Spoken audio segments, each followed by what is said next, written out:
Hello everyone. तो finally Madhya Pradesh ने राज्य सेवा परीक्षा 2025 के लिए अपना नोटिफिकेशन निकाल दिया है।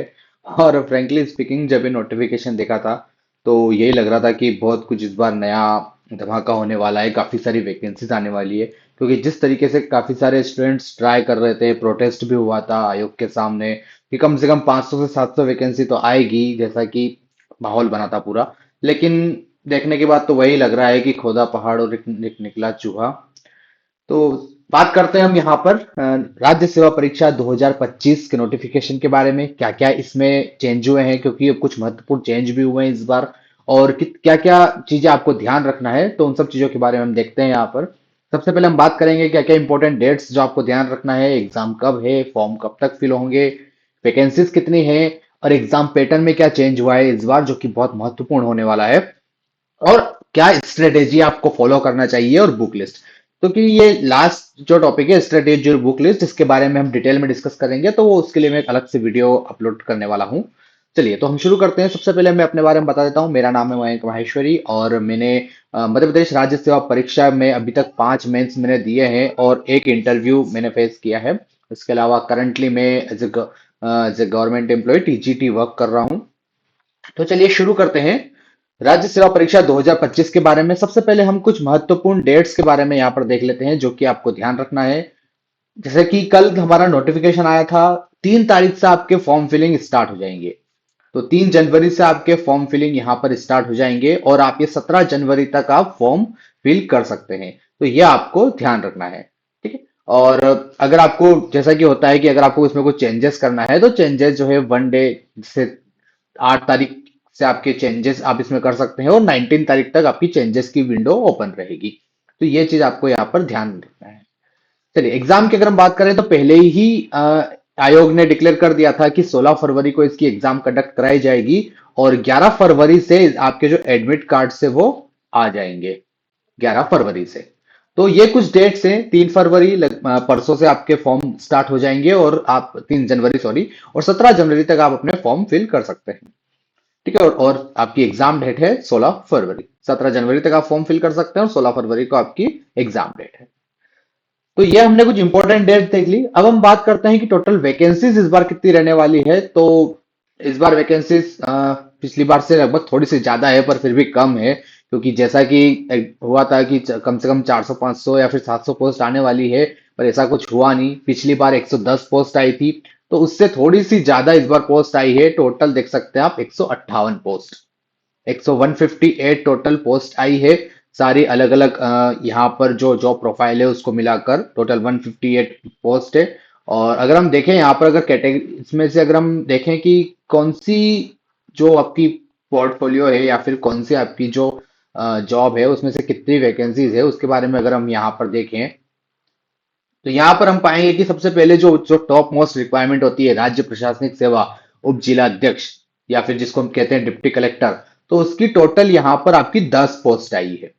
टोटल 10 पोस्ट अभी आप से देख सकते हैं। और इस बार क्या किया है कि हर पोस्ट में ही 87 और 13% को पहले ही अलग करके रख दिया है। जैसे कि यहाँ पर देख सकते हैं आप कि 10 पोस्ट है और 10 पोस्ट में से 9 पोस्ट जो है वो आपकी 87% में है जिसका रिजल्ट फाइनल डिक्लेयर होगा, और एक पोस्ट यहाँ पर होल्ड रहेगी जो कि 13% में है जिसका फाइनल रिजल्ट डिक्लेयर होगा जब वो 87 13% वाला कोर्ट केस सॉल्व हो जाता है। तो अभी हम यहाँ पर देख सकते हैं कि टोटल 10 पोस्ट है डिप्टी कलेक्टर की। उसी तरीके से यहाँ पर दी हुई है 22 पोस्ट आपकी डीएसपी के लिए, उप पुलिस अधीक्षक के लिए, वाणिज्य कर विभाग के लिए आपके पास एक पोस्ट है। चलिए आगे देखते हैं हम। तो मध्य प्रदेश वित्त सेवा में फाइनेंशियल सर्विस में यहाँ पर एक पोस्ट है। नगर पालिका अधिकारी जो श्रेणी है बी कैटेगरी में, उसमें 2 पोस्ट है। सहायक संचालक उद्योग में आपके लिए 3 पोस्ट है। और जनसंपर्क विभाग में अगर देखें तो जनसंपर्क विभाग में सहायक संचालक की 2 पोस्ट है। श्रम विभाग में सहायक कल्याण आयुक्त की एक पोस्ट है। इस तरीके से यहाँ पर देख सकते हैं काफी कम कम पोस्ट आई है, एक दो पोस्ट आई है, ज्यादा कुछ पोस्ट देखने को मिल नहीं रही है। पंचायत और ग्रामीण विकास विभाग की बात करें तो उसमें अतिरिक्त सहायक विकास आयुक्त जो होता है, जो जनपद पंचायत का सीईओ होता है बेसिकली, उसकी 10 पोस्ट है। और सबसे ज्यादा पोस्ट जो है वो आई है आपकी महिला और बाल विकास विभाग में। महिला और बाल विकास विभाग में जो परियोजना अधिकारी होता है द्वितीय श्रेणी का, सेकेंड डिवीजन का, तो उसकी टोटल 65 पोस्ट आई है। सबसे ज्यादा पोस्ट आपको देखने को मिलेगी महिला एवं बाल विकास में, जिसमें 65 पोस्ट है। 59 यहाँ पर 87 में आएगी, और 6 यहाँ पर जो है 13% है। उसके बाद हम देखें तो महिला बाल विकास के अंदर ही जो विकासकरण महिला सशक्तिकरण अधिकारी होता है, वुमेन एम्पावरमेंट ऑफिसर, उसकी टोटल यहाँ पर आपको 6 पोस्ट देखने को मिलेगी। वाणिज्य कर में अगर बात करें तो जो वाणिज्य कर निरीक्षक होता है उसकी 5 पोस्ट, ये तृतीय श्रेणी की पोस्ट आ गई। उससे पहले हमने जो देखी थी वो द्वितीय श्रेणी की पोस्ट थी। ये तृतीय श्रेणी की पोस्ट में वाणिज्य कर निरीक्षक की 5 है। मुख्य नगर पालिका अधिकारी की यहाँ पर आपको 2 पोस्ट देखने को मिलेगी। सहकारिता निरीक्षक होता है कोऑपरेटिव इंस्पेक्टर, उसकी यहाँ पर आपको 7 पोस्ट देखने को मिलेगी। एक पोस्ट यहाँ पर मध्य प्रदेश लोक सेवा आयोग के अंदर ही जो लेखा अधिकारी होता है, कनिष्ठ लेखा अधिकारी, उसकी 1 पोस्ट है। और वित्त विभाग में अधीनस्थ सेवा लेखा की 14 पोस्ट है। तो इस तरीके से सबसे ज्यादा पोस्ट यहाँ पर महिला एवं बाल विकास के अंदर परियोजना अधिकारी की पोस्ट है, और टोटल 150 पोस्ट यहाँ पर आपको देखने को मिलेगी, जो कि कम है जितनी एक्सपेक्ट करी थी।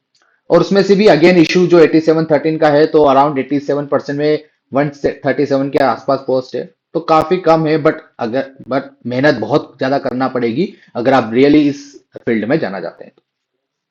चलिए आगे हम देख लेते हैं कि इस बार क्या चेंज हुआ है, जिसके बारे में काफी सारी चीजें हो रही है। तो एक जो महत्वपूर्ण चेंज हुआ है इस बार का, वो आपको यहां पर दिखेगा, 1 सेकेंड। हाँ, परीक्षा नियम और निर्देश, यहाँ पर आपको एक महत्वपूर्ण चेंज देखने को मिलेगा। वो ये चेंज है कि जैसा कि यूपीएससी में होता है, जब प्रीलिम्स का रिजल्ट आता है तो उसके बाद कट ऑफ डिक्लेयर नहीं होता है।